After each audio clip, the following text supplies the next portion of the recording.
E aí eu inicio minha fala com essa imagem do telesaúde,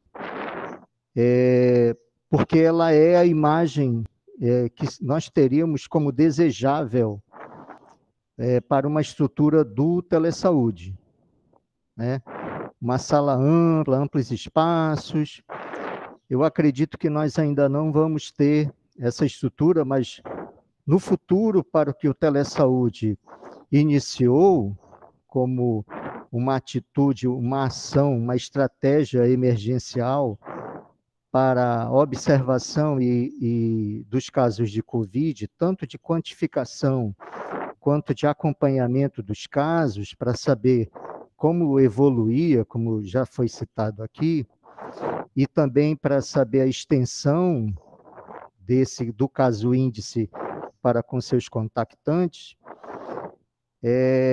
o telesaúde evoluiu, mas ainda está em construção, como já foi citado pela nossa chefa Ionara.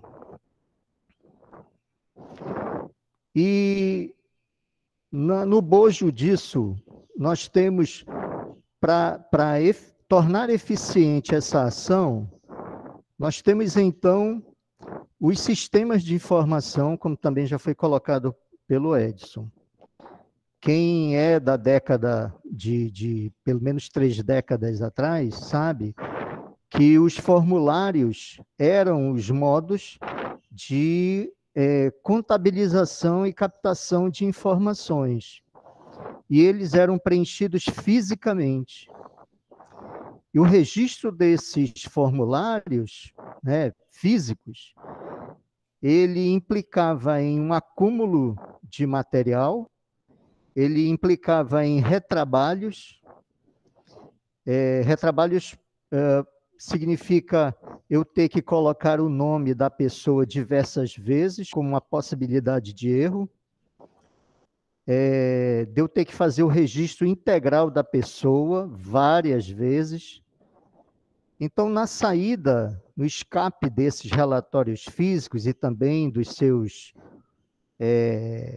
da tentativa de redução, até que houve uma economia grande, porque eles implicavam em grande volume físico. Você vê aí, como a Ionara falou, 170 mil pessoas atendidas, 200 mil pessoas atendidas. Você teria, imagina o volume de registro dessas pessoas e seus contactantes, seus familiares. Quer dizer, é impensável você ter um físico, e já tiveram salas dessas na secretaria e de outras, que comportavam esse material e tinham que ser revisados, né, uma série de situações. Então, os formulários se tornaram também dinâmicos, mas eles também se multiplicaram.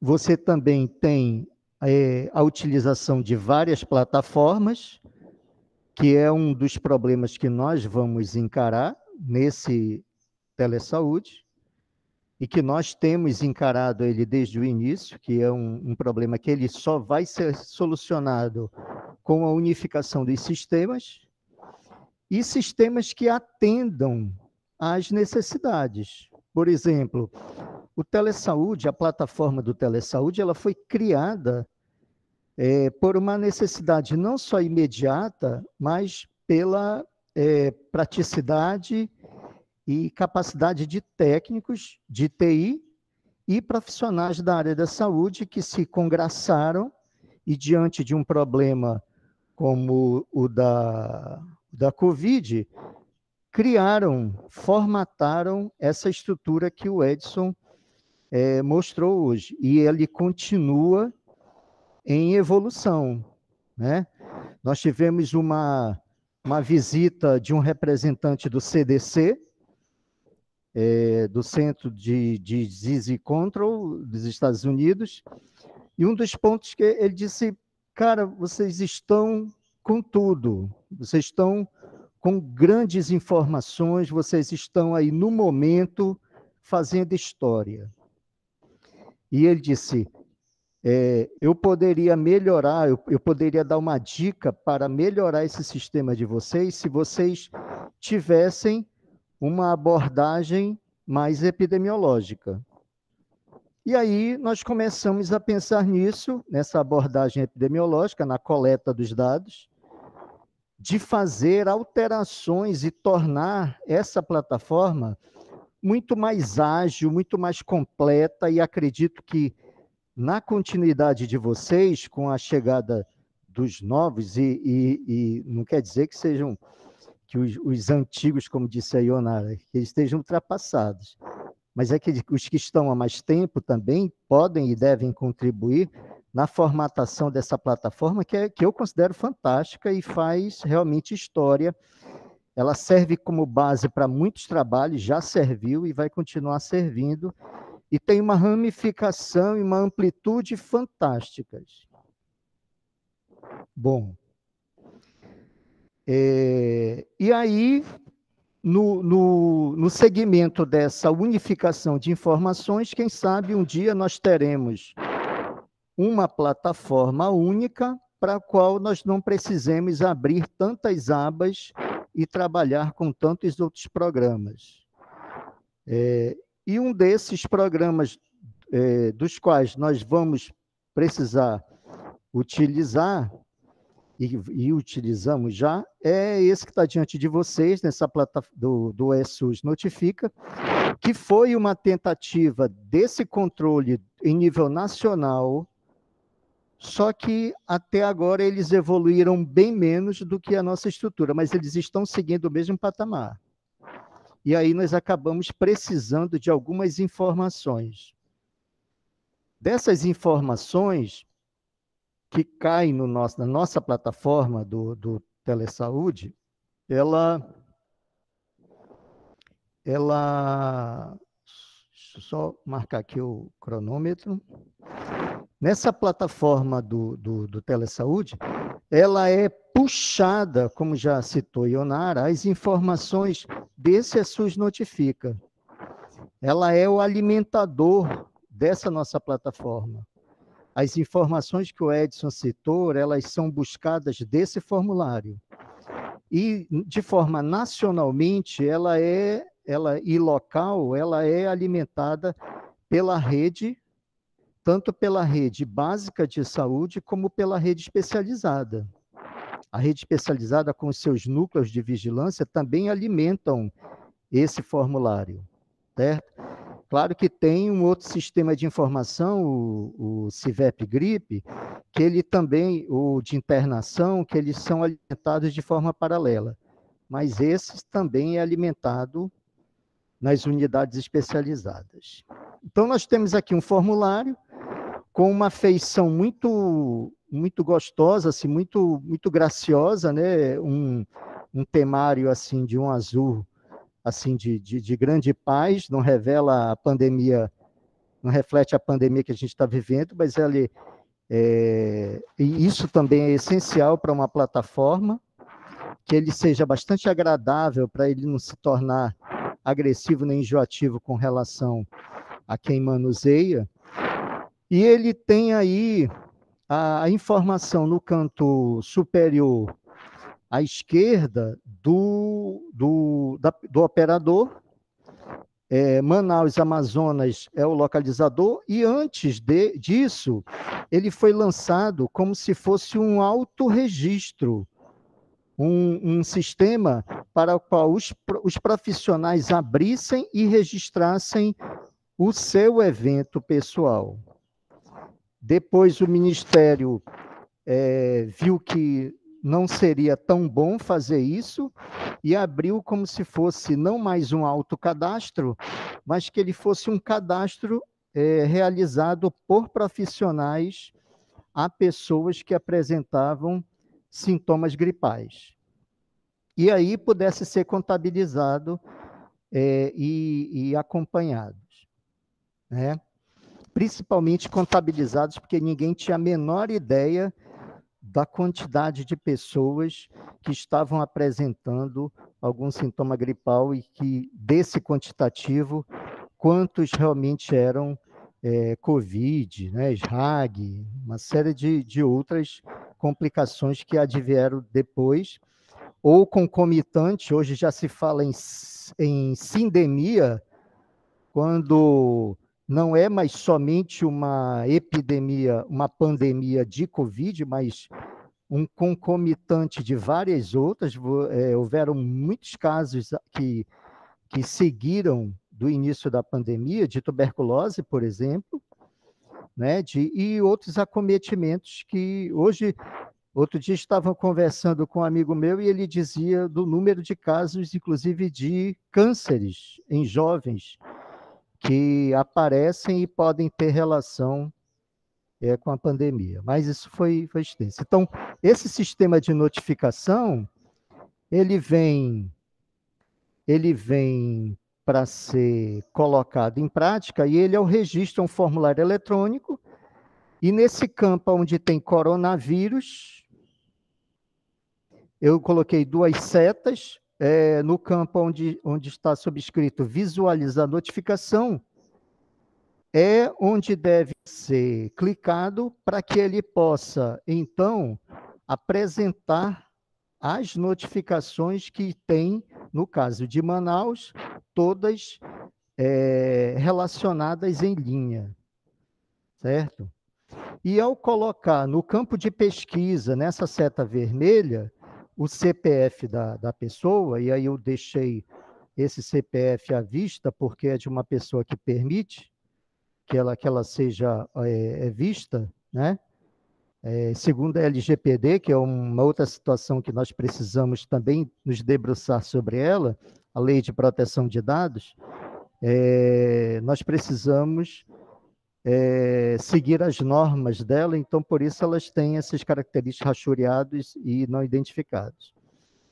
Mas então, ao colocar o CPF nesse campo de busca, nós teremos a relação de grande parte, ele vai selecionar e separar a pessoa que que foi feita uma notificação, que apresentou sintomas e que foi registrado no sistema.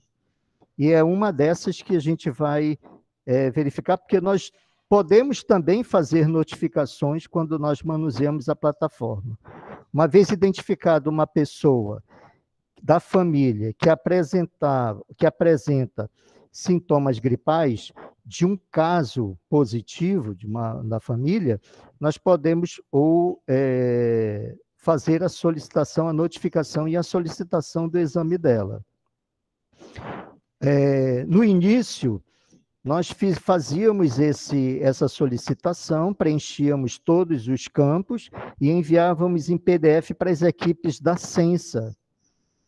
E as equipes da Censa iam nas casas e faziam as coletas dos RT-PCRs, os SWABs nasais. Atualmente, esse serviço ele foi descentralizado para as unidades. Então, você pode, assim mesmo, fazer a notificação dessa pessoa e já deixar no sistema para que outra pessoa, para que ela vá na unidade, faça a coleta e já insira, porque a notificação ela é um sistema compartilhado com aqueles que detêm o acesso pelo nível de acesso dela, certo? Por exemplo, uma pessoa de outro estado não pode acessar o nosso banco, nem nós a deles. Quando nós acompanhamos pessoas de outros estados, eu não posso encerrar esse caso da notificação dessa pessoa. Eu posso fazer algumas alterações, mas eu não posso encerrar o caso dela. E aí a gente vai já ver o que é encerrar. Então, se eu pegar a barra de rolagem dessa tela do Notifica e ir movimentando para a direita, eu vou vendo outros campos. Vou virar, estava nesse campo, e aí eu começo a fazer a barra de rolagem para a sua direita, a direita de quem está na frente do computador, e eu começo a visualizar a data da notificação. Tem a data da notificação dia 18 de janeiro de 2022, desse cidadão, e dia 4 de maio de 2020. Quer dizer, eles se ordenam o primeiro sempre o mais próximo, a mais recente notificação. e vai evoluindo, como tem esse risco aí que eu coloquei no RT-PCR, e os resultados que já foram registrados dele, todos dois não detectáveis. E aí, se tiverem outros exames, no futuro o RT-LAMP, que já está começando a ser utilizado, e outros sorologia, de IgM, IgA, e podem ser lançados também como se fosse um histórico desse paciente. Movimentando a barra de rolagem, no caso do teste de antígeno, ele foi não detectável. Mais uma movimentação até o canto à direita, eu vou ter a evolução do caso, ele teve cura, porque eu fiz contato com ele, eu sei disso, que ele obteve cura, que ele não evoluiu para tratamento, ele teve cura, ele melhorou dos sintomas, e a classificação dele foi descartada porque essa notificação é de COVID, é para COVID. Então, se o resultado foi não detectável e ele teve uma boa evolução, teve cura, ele foi descartado o caso dele. Tranquilo? Nesse canto onde tem uma seta dos 3 pontinhos, vai ser o local onde nós vamos ter outras ações a respeito da notificação. Então, eu posso editar a notificação, eu posso encerrar a notificação, eu posso cancelar, visualizar, verificar o histórico e imprimir a notificação. Então, vamos para editar a notificação, como está marcado aí. Então, ao editar a notificação, aí eu clicar lá no campo de editar, a folha de notificação, muito embora não tenha sido eu que tenha feito a notificação, mas ela abre para verificação e possível edição. Então, eu posso verificar se o indivíduo tem CPF ou não, eu posso verificar se ele não tivesse o CPF, eu posso inserir o cartão nacional de saúde dele, eu posso fazer algumas alterações. A ação de encerrar a notificação, ela é, como eu disse, específica, restrita ao ambiente do ambiente que ela foi registrada, do município, o ambiente local que ela foi registrada. Eu não vou poder encerrar uma notificação de outro estado e possivelmente até nem de outro distrito, dependendo também do meu nível de manuseios, do meu status, né, de manuseio. Como eu sou um operador municipal, como estão todos vocês, acredito, nós vamos poder manusear com registros de Manaus. Então, se eu for encerrar a notificação, eu cliquei lá no encerramento, ela vai aparecer o campo de nome do paciente, o número da notificação, certo?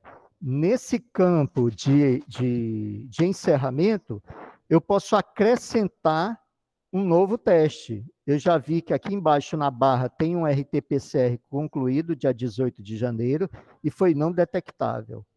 Eu posso, nessa caneta onde tem essa marcação em vermelha, eu posso editar, ao clicar os campos na parte superior, acima deles, eles ficam aparecendo as informações, eles puxam essas informações e elas podem ser editadas.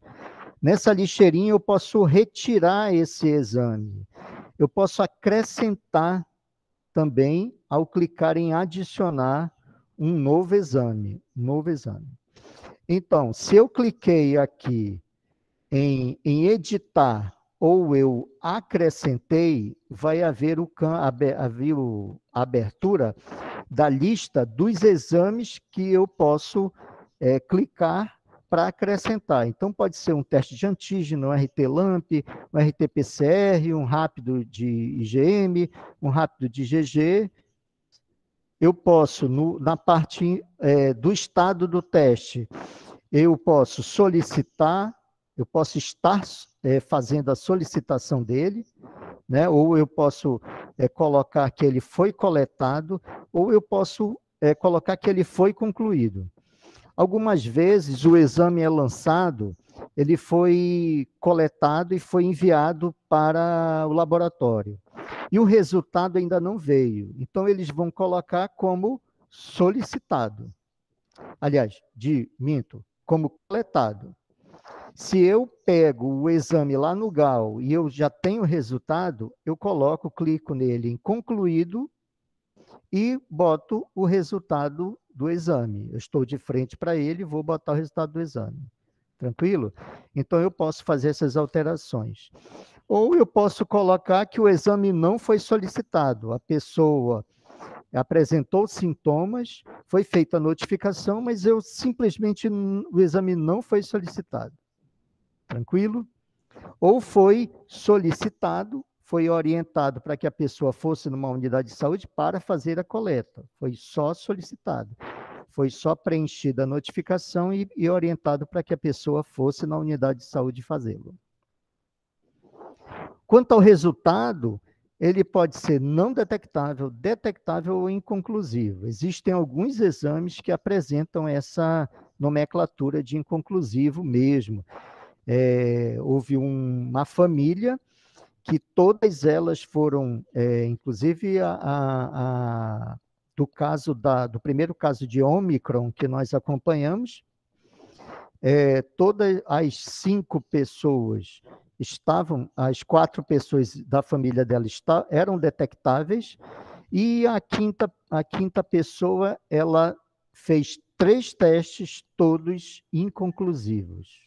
Então, é possível acontecer. Então, na sequência, ao fazer as alterações, eu posso clicar em atualizar, ou eu desisti, cancelei a atualização, permanece aquilo que está mesmo no rodapé, como estava antes. O tipo de teste realmente foi concluído, foi feito na data da coleta, dia 18 de janeiro, e foi não detectável mesmo, e encerrou e eu saio daí. Na continuidade dessa mesma ficha, dessa mesma aba de encerramento, eu vou para a evolução do caso.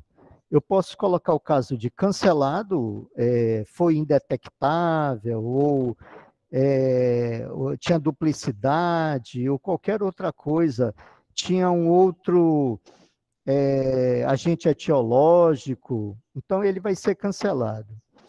E o encerramento foi ignorado quando eu não tenho informação dessa pessoa. Ela é de uma unidade de saúde, ela não tem o acesso que nós temos como telesaúde, como telemonitoramento, de fazer o contato direto com essa pessoa. Então, eu não tenho informação da evolução desse caso, de como o estado de saúde dela permaneceu ou evoluiu, então eu clico em ignorado. O óbito, claro, se eu tiver essa informação. Cura, se eu souber que essa pessoa evoluiu com melhoria dos sintomas. Internado, se ela informar, e em UTI, idem. E em tratamento domiciliar, quando ela está sendo notificada, nesse período que ela tem dos 10 dias de acompanhamento, ela é registrada como tratamento domiciliar. Ela fica em casa, em isolamento, né, em isolamento domiciliar, em afastamento domiciliar, então nós colocamos em tratamento domiciliar, se eu sei dessa informação, né? Eu vou orientar. Se ela vai fazer, são outros 500.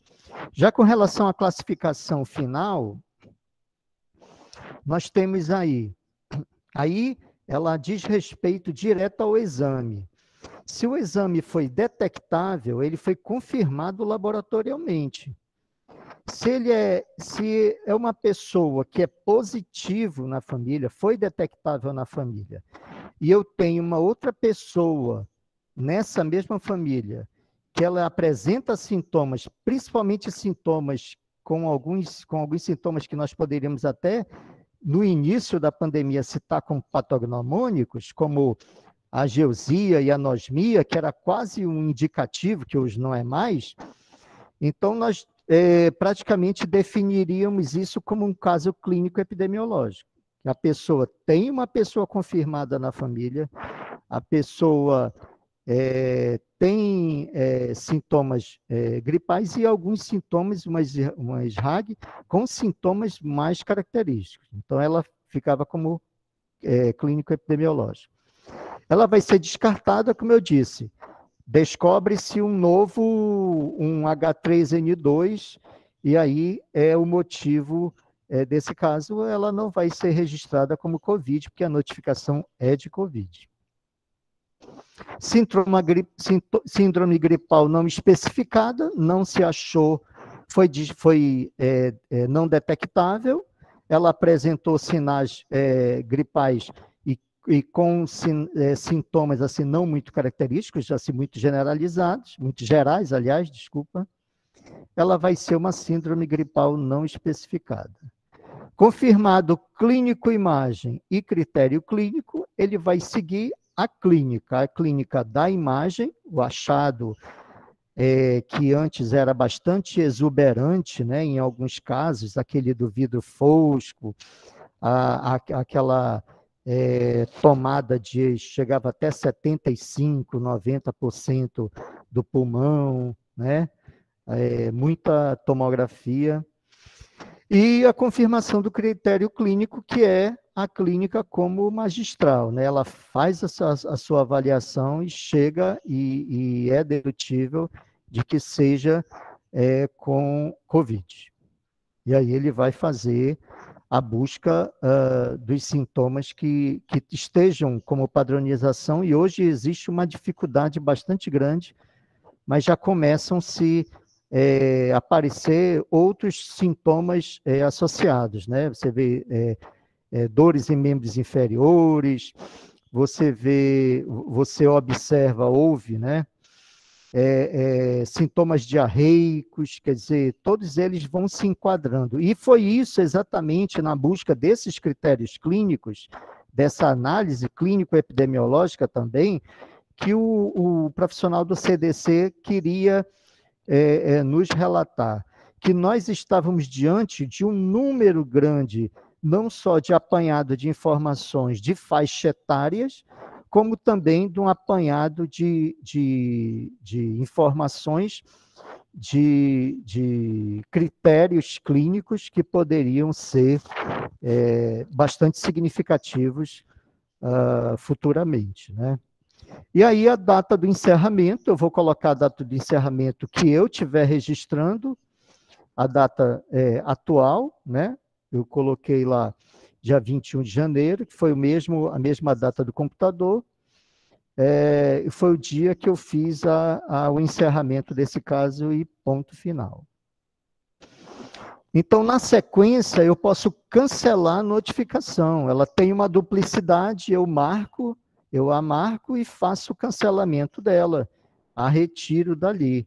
Eu pego aquela notificação que tem eu visualizo as notificações e vejo a que está mais completa e permanece. A outra eu retiro, se ela for dúplice, né? A visualização da notificação, ela vai aparecer nessa forma, né? Ela aparece num campo completo, com todas as informações. Desculpem. Eu posso caminhar aqui, rolar a barra de rolagem para baixo, e ela vai aparecendo todos os campos do início da esquerda para a direita, né, do início das informações da identificação, logrador e todas as informações dela. Eu achei bastante dinâmico, acho bastante útil essa visualização. O histórico da notificação, ele tem a evolução das alterações, os registros que foram alterados, você pode ver, pode fazer análise, ele serve como possíveis alterações, né, de quem registrou, de quem alterou, e posso imprimir essa notificação. Vocês lembram que eu citei que nós fazíamos a notificação daqueles casos que eram da família, e enviávamos para o distrito, enviávamos juntos a notificação impressa. Quando eu clico em imprimir notificação, vocês podem ver aqui na seta, no canto inferior esquerdo, que ele desce uma seta em azul, marcando a evolução do PDF que está sendo criado. Ele desce, ele é originado em PDF. Aí eu vou lá no download ou nas minhas pastas, busco esse PDF e enviava. Nós não estamos mais fazendo isso, a não ser que venha a ser reativado. Nós enviávamos para as equipes dos distritos para que eles pudessem juntar por área, por distrito, ou por melhor trajeto, né? E pudessem serem feitas as coletas de forma mais rápida possível. E para eu incluir uma notificação, eu vou naquela seta que era o olhinho, que era para buscar a notificação, no mais, ao lado do olhinho, eu vou incluir uma notificação. Ao incluir a notificação, abrem-se os campos e eu começo a fazer os preenchimentos. Antes, nos primórdios, quando nós colocávamos o CPF, todas as informações, ou grande parte, eram buscadas do nível nacional, do CADWeb, e desciam essas informações. Depois começou-se a não fazer mais isso, não sei qual foi o critério, mas passou-se a proibir essa ação, e nós tínhamos que, então, fazer a digitação do CPF, do nome, do CBO e de todos os dados da paciente. Então, nesse caso, ao colocar o CPF, vocês podem notar aqui abaixo, em vermelho, atenção, já existe uma notificação com este CPF realizada no dia 18, e dá o número da notificação. Então, até para inibir a possibilidade de duplicidades de notificações, ao invés de eu preencher, eu vou lá, copio essa notificação e vou fazer a busca, e aí eu já sei, poxa, ainda bem que já havia uma notificação, eu não vou precisar fazer outra. Nesse caso, era uma outra data, um outro caso, aquela já havia sido fechada e eu quero fazer uma nova notificação. E aí eu posso completar a minha ação. Eu coloco o nome completo da pessoa, que hoje já vem com o CPF, já voltou essa ação no sistema. Eu coloco lá o CPF, ele já me dá o nome completo, data de nascimento, sexo, raça, cor. E aí eu acho que a partir daí eu tenho que começar a informar. Se eu clico em indígena, ele vai abrir etnia.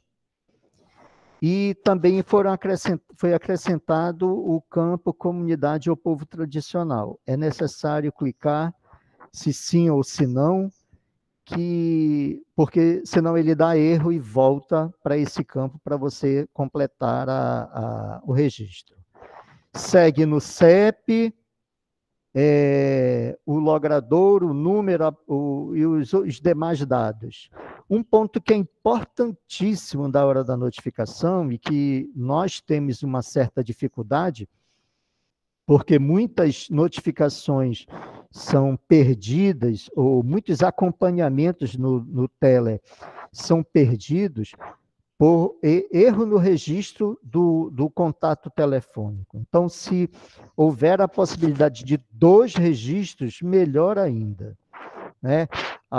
Eu não quero fazer juízo de valor da intensidade que é o atendimento na ponta, ou lá na unidade, mas algumas vezes a pessoa que faz a notificação coleta de forma muito rápida, erra o número, né? E você sabe que é a forma que você vai ter esse contato no tele com a pessoa, é o elo de ligação dessa pessoa. E outras vezes já se colocou, ela colocou o próprio telefone, a pessoa que fez a notificação colocou o próprio telefone, ou colocou o telefone da empresa que a pessoa trabalhava. Recentemente eu liguei para uma pessoa que ela trabalhava numa escola, a escola pôde me passar a informação dela, o telefone de contato. Algumas vezes são números fictícios, coloca-se 00000, que é para poder passar o campo. Isso é um absurdo, mas acontece, nós vamos ver isso acontecer. E-mail é opcional, mas é desejável, quanto mais informações, melhor. A classificação do local onde está sendo a testagem, diagnóstico assistencial, a pessoa é sintomática, busca de assintomáticos, como tem sido feito aí nos centros de testagens, triagem da população específica, nós chegamos a pegar grupos do setor de segurança, do setor de educação, que faziam testagem em massa para que eles pudessem voltar ao trabalho. E o local a ser realizado da testagem é o local de trabalho, ou o serviço de saúde, no caso o BS Hospital. No aeroporto, nós recebemos muitas notificações também. Farmácias e drogarias, agora, quem sabe, com os autotestes, em escolas, onde são testados, domicílios ou comunidades e outros, que acredito serem os nossos quando nós fizermos as notificações. A data da notificação, ela replica a data do computador, da data atual, e os sintomas, que vão desde assintomáticos para algumas pessoas, se elas estão sendo só feita a triagem delas, e há outras que apresentam o que a gente chama de combo completo. O combo é coriza, distúrbio olfativo, gustativo, dor de cabeça, tosse, febre, dispneia, dor de garganta e outros. Ao clicar em outros, ele vai abrir um campo abaixo com outras descrições. Aí eu cito mialgia, diarreia, parestesia de face, distúrbios vários, dores em tórax posterior, em região lombar, uma série de situações. Deixa eu ver o que mais. Na sequência, a condição da pessoa que está fazendo a notificação também é interessante, porque ao marcar, antes tinham alguns campos que você tinha que colocar, e era praticamente obrigado, ela estava gestante, mas não era gestante de alto risco. E no campo só havia gestante de alto risco. Então você já perguntava, a senhora é gestante de alto risco? A pessoa já ficava assustada. Mas havia necessidade de perguntar, porque estava descrito lá. Quando vem daqueles campos onde são puxados, que o Edson citou, lá da condição, vem a informação, uma dessas informações são marcadas aqui. O diabetes, as doenças renais, imunossupressão, as puérperas, obesidade, todas essas, elas vão influenciar na abordagem de vocês quando vocês estiverem diante do paciente. Por exemplo, vou citar um. Quando eu sei que o paciente é diabético, eu quero saber quando foi dado o diagnóstico dele, há quanto tempo ele tem ideia de que ele é diabético. O senhor tem ideia aí? Eu quero saber há quantos anos. Eu tenho há 10 anos. Beleza. O senhor tem ideia do mês e do ano, e do mês e do dia que o senhor recebeu essa notícia? Tenho mais ou menos. Foi no meio do ano, foi no início do ano? Tá bom, vamos fechar aí dia 1º de janeiro de 2010. Quando vocês forem fazer o lançamento dessa informação, e é necessário estar no registro que vocês forem fazer na plataforma do Teller, quando vocês forem colocar no PEC, na ativação da condição, é importante fazer essa ativação com esses dados, porque aí nós estamos atualizando o sistema de informação do PEC, que é importantíssimo e é o que gera recurso para a secretaria. Que a nossa plataforma do Tela, apesar dela ter atendido esses 200 mil pessoas, mas ela gerou pouca informação direta para o Ministério da Saúde. E o Ministério da Saúde cobra exatamente esses atendimentos, essas ações. Então, é super interessante que essas informações que vão ser feitas no PEC, e a gente vai conversar, se não hoje, que já está bem adiantado, mas sexta-feira, uma conversa sobre o PEC, e aí a gente vai desdobrar essa informação. Então, essa informação da condição ela é importante, ela é fundamental também, e vai decidir, vai marcar o atendimento de vocês, quando vocês estiverem diante da tela e vocês verem, bom, essa é a abordagem que eu já tenho que fazer, porque o paciente, imaginem que é uma outra pessoa, que é uma pessoa estranha, que está fazendo contato com ele, e ele tem que demonstrar segurança, ele tem que demonstrar informação, que ele detém informação, que ele vai ser ético com aquelas informações, claro, mas que ele sabe do caso que ele está manuseando, que ele está fazendo o manejo. Que ele tem essa segurança, ele diz, o senhor realmente, eu queria confirmar com o senhor realmente é diabético, a senhora realmente está gestante, de quantas semanas, né? E aí todo esse processo, e dali vai gerar também as orientações, todo o procedimento que você vai fazer de acompanhamento e orientação que você vai ter daquele atendimento. Na sequência, se recebeu vacina do Covid, que a vacina também, o Edson mostrou, eu lembro, que apesar de não aparecer aqui, não recebeu vacina, porque houve aquele problema do ataque hacker, e um dos pontos que mais danificou foi essa relação da vacina, ela acaba ficando assim meio que invisível. Para alguns, sim, ela é puxado do Connect e vem para cá, e são descritos, né? E são extraídos na nossa plataforma, aparecem lá, lindo, 3 vacinas feitas, 2, né? E que também serve de abordagem para nós sabermos se aquele indivíduo está em risco, né? Ou se que precisa ser orientado quanto à necessidade da proteção da vacina. Existem pessoas que não querem, mas são bastante necessárias. Então, esse campo vai entrar para cá. O teste de COVID, essa área onde aparece o teste de COVID, é uma que aparece para adicionar o teste, né? Nesse campo eu posso adicionar, deixa eu ver se ele continua. Não, é outro campo.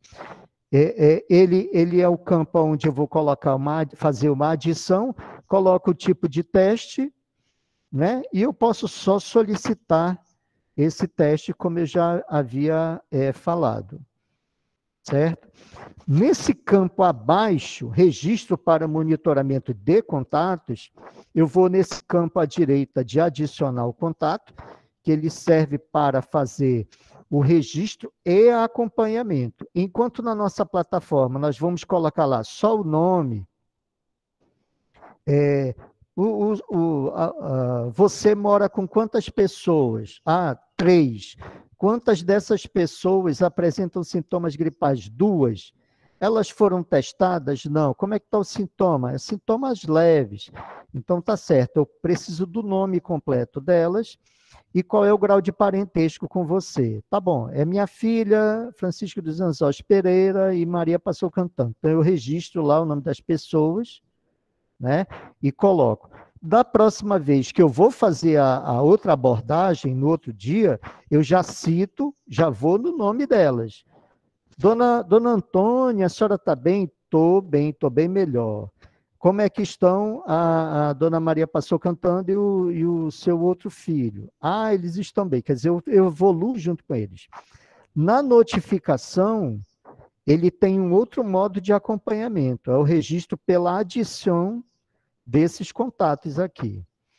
E ele começa, quando eu clico lá na adição, ele abre esses campos para eu colocar o nome, o estado. O nome não precisa nem ser tão completo, mas pelo menos os nomes iniciais completo seria desejável. O estado, Manaus, Amazonas, o telefone de contato, que com certeza vai ser da mesma pessoa.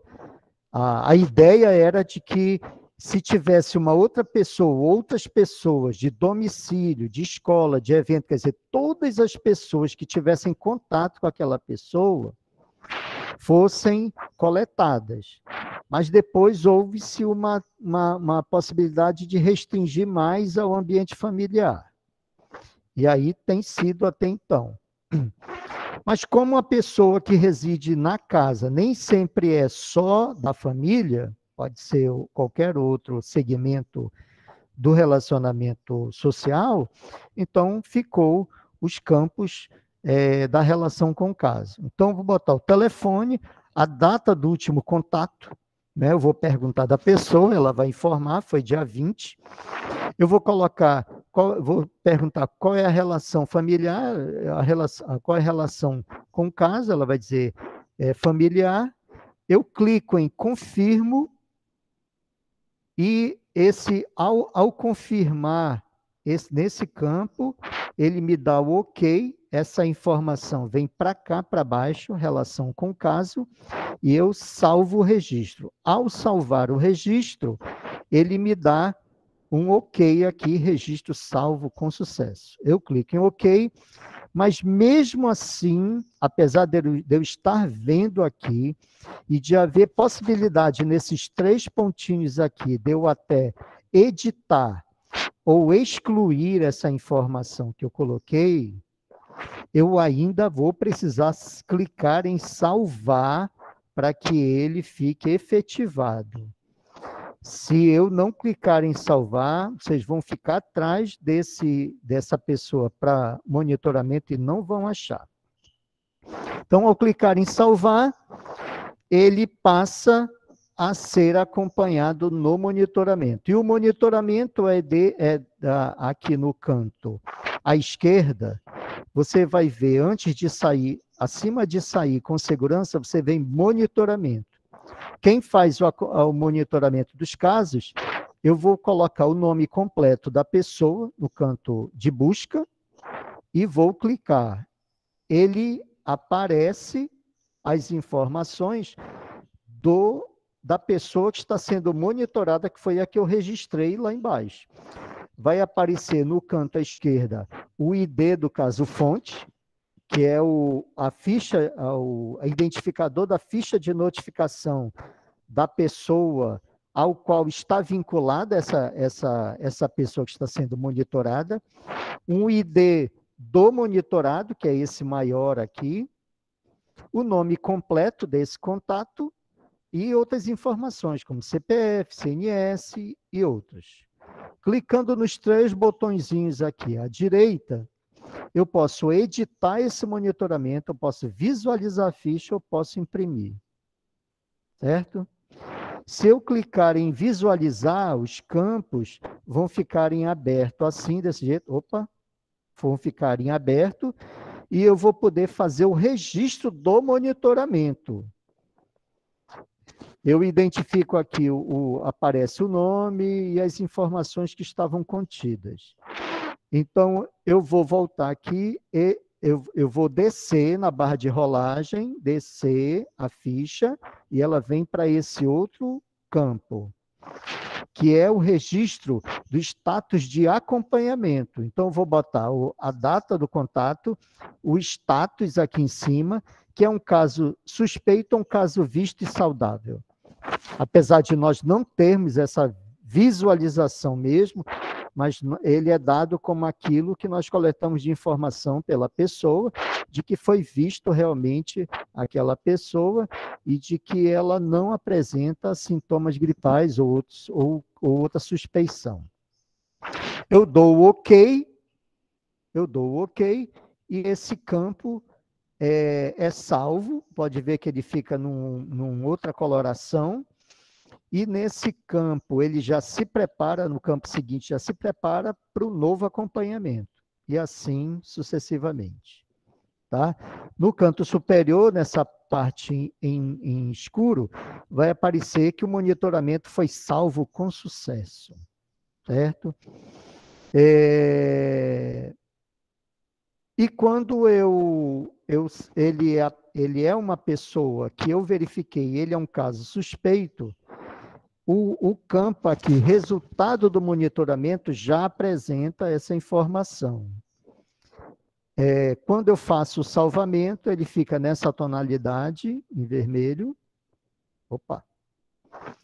E nesse campo do resultado do monitoramento, eu acho que eu perdi essa, mas se você clicar nesse resultado do monitoramento, ele abre uma lista em que aparecem os casos, os modos de que foi perdido o segmento, porque eu não consegui falar com aquela pessoa, que aquela pessoa é um caso suspeito, como aparece aqui, suspeita de Covid, e aí quando eu salvar, esse caso ele vai ser encerrado, porque ele passa a ser uma suspeita, e aí eu vou ter que fazer uma notificação, ela passa a ser um não monitorado, ela passa a ser uma suspeita, e o suspeito tem que ter uma notificação, ou se ele é confirmado, ele tem um exame já que foi feito, é confirmado, ele também vai sair daqui, vai gerar uma notificação para ele, eu vou inserir essa informação do registro do exame e ele passa a deixar de ser monitorado como um caso, como uma pessoa da família, ele passa a ser um novo caso índice.